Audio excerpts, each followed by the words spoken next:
Well, viewers, it's the 3rd of July and welcome to rainy season in Japan.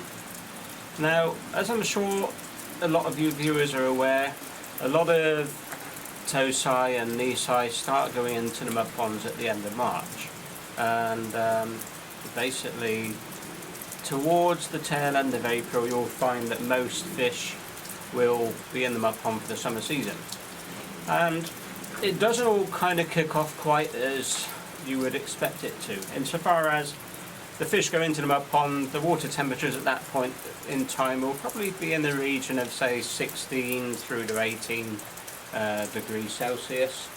And consequently, the growing season itself doesn't really start straight away. And in actual fact, far from it, because not long after they go into the mud pond, you then hit rainy season, which in this case, this year started about 2 weeks ago, and you can see what it's all about. I mean, sometimes rainy season can be particularly heavy rain, but for the most part you've got like a day of rain, a day of maybe clouds, the following day it's raining again, or maybe for a few days, but it's been pretty consistent for the last couple of weeks. And we've got now, I would say, another 2 weeks or so of rainy season, and it's after that period of time that the water temperatures then start to come up, because that's when the real summer actually begins. So really, just assuming that rainy season finishes in a couple of weeks' time, still the water temperatures won't be that hot, but the ambient temperatures and sunshine will be.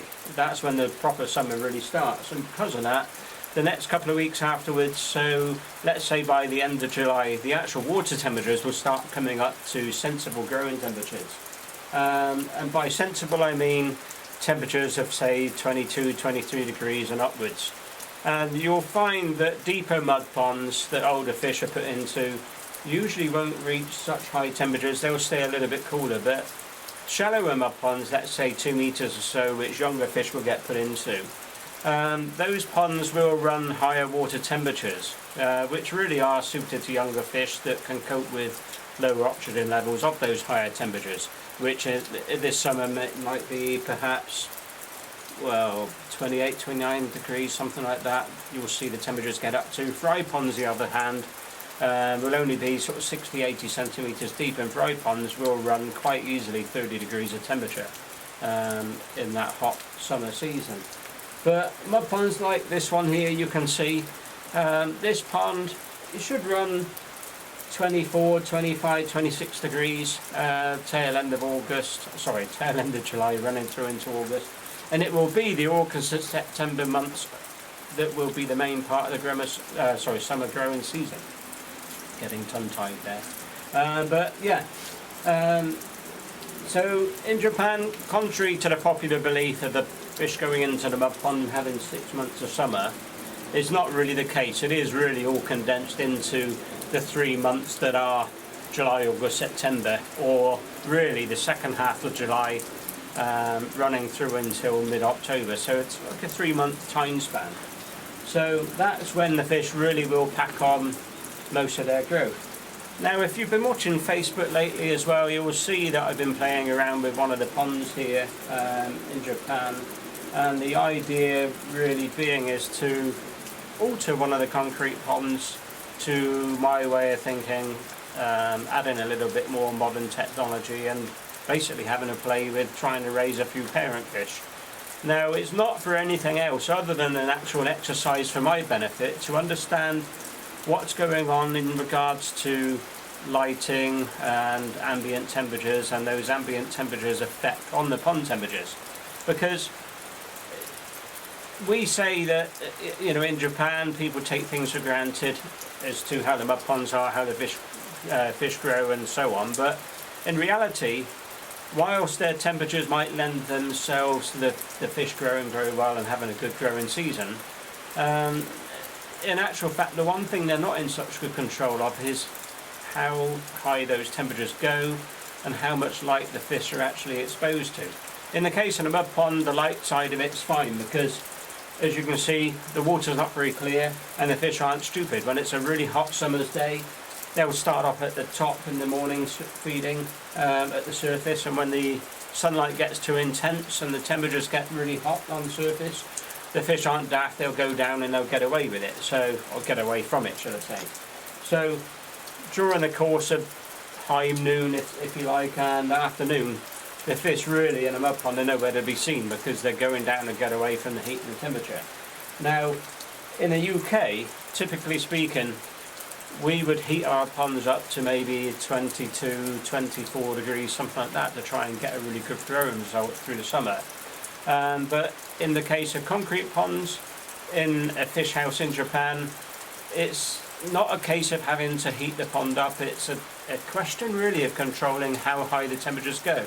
So what I'm doing with this pond in this fish house is to try and get an idea of how high those temperatures go and how much light the fish are getting during the summer days, if you like. I've done a lot of testing of light in the UK and light in Japan because I thought that maybe the sun in Japan was more intense and that's why the climate's generally hotter in summer, but in actual fact it's not really the case. The summer in Japan, as far as sun levels go, I think isn't too dissimilar from the UK. But I think here in this particular area, I think the air itself is clearer. There's less haze or less PM 2.5, as the Japanese call it, which is smog, if you like, in layman's terms.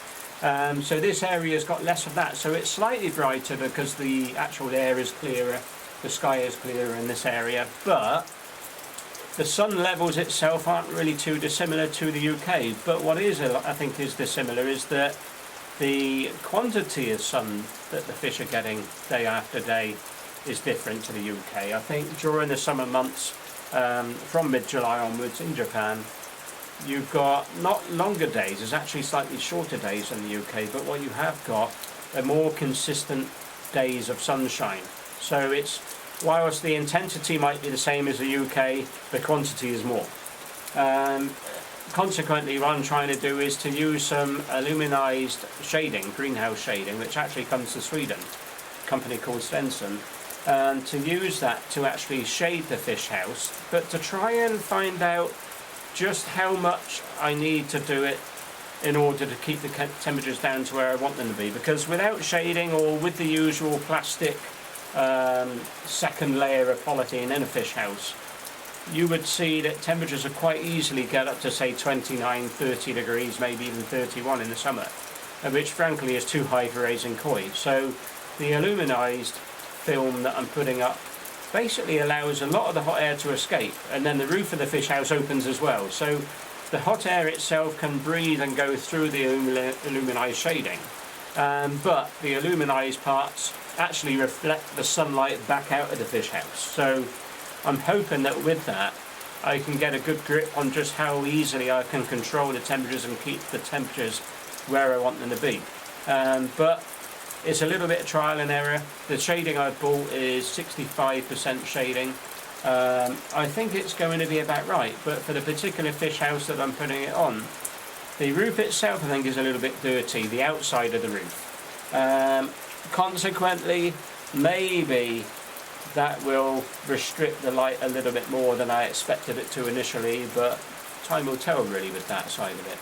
But all of this exercise really is about trying to give me a head start on what I'm going to need to do on our own ponds, so that through next year, rather than having a year of trial and error and testing, effectively I would have already cut my teeth and got to grips with it over here to a large part before embarking on doing the same thing with our own ponds. So, like I say, time will tell. The next 3 months will show just how good a job perhaps I've done of trying to raise the koi my way, and also how good a job I've done of trying to understand the control, the temperatures, and keep the temperatures down somewhere reasonable. So it's going to be an interesting one. And it's also an exciting one for me personally, because to me this is almost like having my own collection of koi, having my own pond to play around with, to keep me occupied and give me that koi fix, as it were. So a little bit more fun than just sitting down and doing videos like this one today, but there you go. So I'll keep you posted. We'll do more vlogs from time to time, and tomorrow I should hopefully, or we should be putting parent koi into this pond, and that I'll be running, and tomorrow is going to be an interesting one, exciting day, so watch this space and we'll see how everything goes. Thanks for watching.